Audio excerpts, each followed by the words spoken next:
Finally, one of the characters we've been waiting for has arrived. Who else but Cerydra? Many people speculate that this character is a harmony character who can enhance the abilities of the currently rising meta characters. And who else could that be but Phainon? Because with her buff, she can help Phainon duplicate his strongest attack, which will of course increase his damage output. So, is Cerydra, which is touted as one of the best supports for Phainon, worth picking at this phase? So, without further ado, I'm Hoyostation and let's dive right into the ultimate guide of Cerydra version 3.5. Let's do this. Do you have a character or weapon in the game that you really want but you don't have enough stellar jades? Here's a smarter way to recharge your favorite games like Genshin Impact and honkaistarrail. Look no further than Lootbar. Lootbar is the most reliable top-up platform. It saves up to 23% for all orders compared with the official channel, and it provides an 80% off for your first purchase. It's 100% safe as you will only be using your UID. We will buy pack for 3000 stellar jades for $42, which otherwise would have costed $50. Totally saving $7.5. We received the crystals we purchased in the less than 3 minutes. All recharges will be done through the official channel with miHoyo, which allows you to enjoy all top-up offers. Ready to level up your gaming experience? Check the link in the description to get the amazing discount. As usual, we will first delve into the discussion of her base stats. Although Cerydra is not a character with HP scaling, she has a very high base HP of 1358 points. This number is certainly very high, even when compared to Tribi, who has maximum HP scaling. Cerydra still has an advantage of about 300 points. As for her base attack, she has an attack almost equal to Robin or Sade, who also share a similar path, at 621 points. Her high base attack is natural because Cerydra herself has several kits that can attack enemies, so this status will help provide damage output to some extent. Next, we will first delve into her skill, which are also her main abilities, named Pawn's Promotion. Honestly, the effect of this skill is one of Cerydra's signature kits. The most important thing about this skill is that it provides a buff that duplicates the skill cast by your teammates exactly as they cast it before. That means if we cast the skill in enhanced mode, the resulting duplication will also cast the enhanced skill. For example, if we use Phainon's second enhanced skill with Force Scourge, the resulting duplication will also cast the second enhanced skill with Force Scourge. This skill duplication will certainly not use additional Scourge. So it's clear that this effect is very good for certain skill. For example, it's great for an Nexa skill, which can be cast twice, meaning Nexa will use his skill 4 times thanks to this effect. Additionally, the effect of this skill will also strengthen the duplication attacks with the addition of buffs, including a 72% increase in critical damage for skill attacks and 10% all-type resistant penetration. Oh yeah, one thing you need to remember is that this skill has a slight similarity to March 7th Hunt's skill, which can provide a buff called Shifu. This skill has no duration, which means Cerydra will be a character with positive SP that will generate additional SP each turn.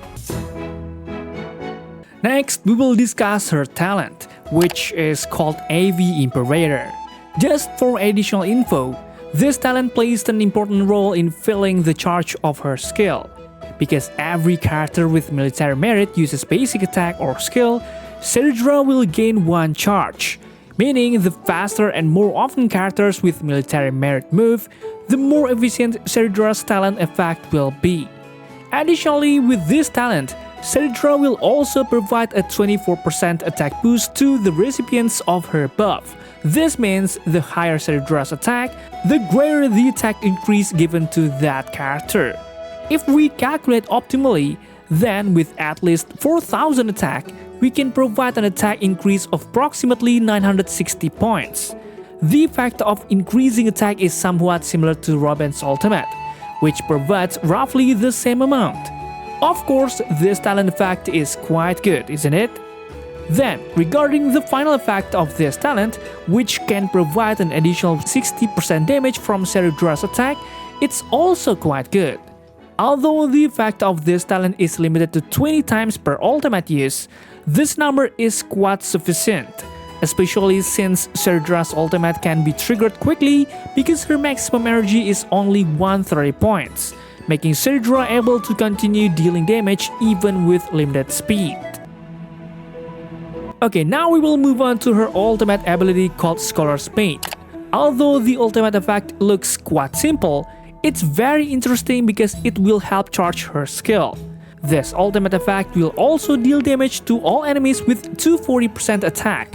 Although this damage is not significant, this percentage is similar to the damage percentage of some erudition characters, such as Himeko or Argenti, who can deal 230% and 280% attack damage to enemies, respectively. Clearly, this ultimate is enough to contribute damage to the team.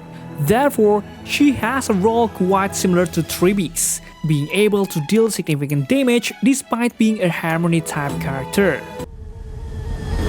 Next, we will discuss her technique called First Move Advantage. This technique has a very simple but still beneficial effect, because by using this technique and entering battle, Cerydra will immediately cast her skill on the character with military merit. Of course, with the effect of this technique, we can save at least one skill point at the beginning of the battle, allowing us to allocate the skill point to something else that is more useful, right? Okay, now we are going to move on to the traces section. For the first trace, it's called Veni. Well, the effect of this first trace is very good for increasing her critical damage, which will indirectly increase Cerydra's damage output. If we do a little calculation, we need a total of at least 4000 points of attack to get a full 360% critical damage. Although Cerydra has a rather limited kit in terms of dealing damage to enemies, with this high amount of critical damage, her damage output is something to be reckoned with. Then for the second trace, named Vidi, this trace is very interesting one that will help Cerydra not need to look for critical rate stats in her relics. Additionally, Cerydra will gain an extra charge, allowing her skill effects to activate faster. However, you must remember that this extra charge will only apply once per battle, creating this effect cannot last long. And finally, the third trace is Fichi. The effect of this third trace is very good, because indirectly, after Cerydra uses her skill, she and her teammates with military merit will gain 20 speed points, which is very useful for speeding up their turns.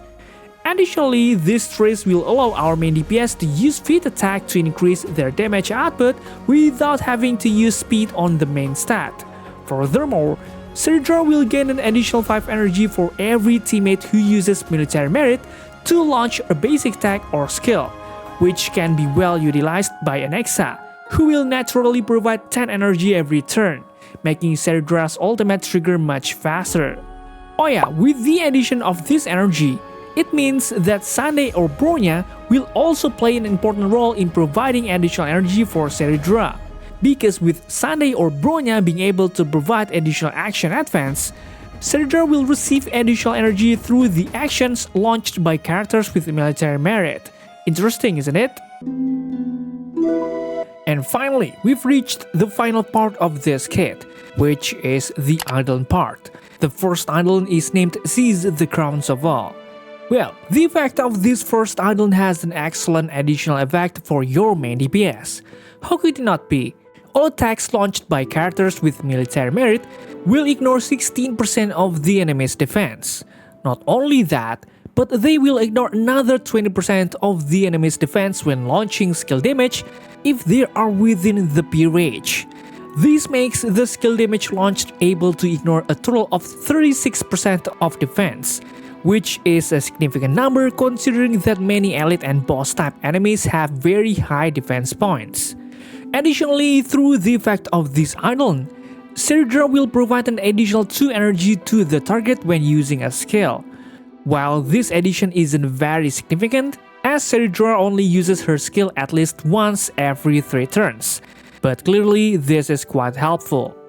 Then, for the second idol named Forge the Dream of Many, the effect of this idol will increase the damage of teammates who have military merit, which will naturally further increase the damage output of your main DPS.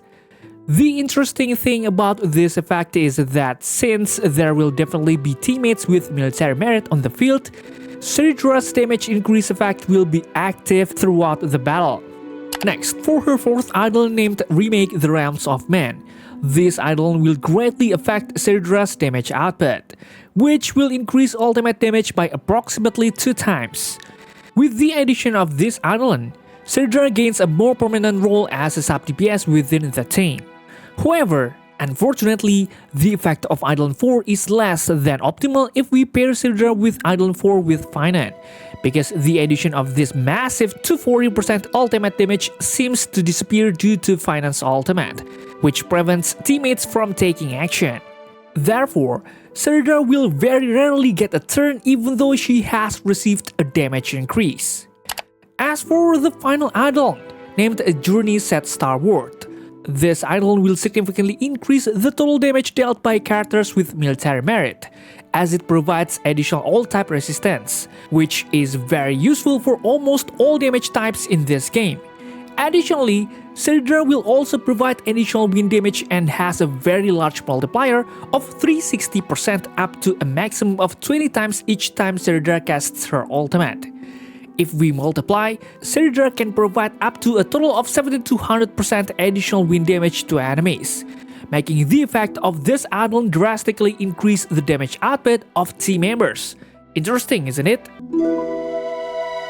Okay, in the next section, we will discuss her signature light cone, which is called Epoch Etched in Golden Blood. Well, although the effect of this light cone looks quite simple, it has many benefits for both Cerydra and your main DPS. This light cone will provide a very useful attack to maximize her kit. Additionally, this light cone will provide bonus skill damage to teammates targeted by the user's skill, which means it will be very suitable for Cerydra's skill that grants military merit to one teammate.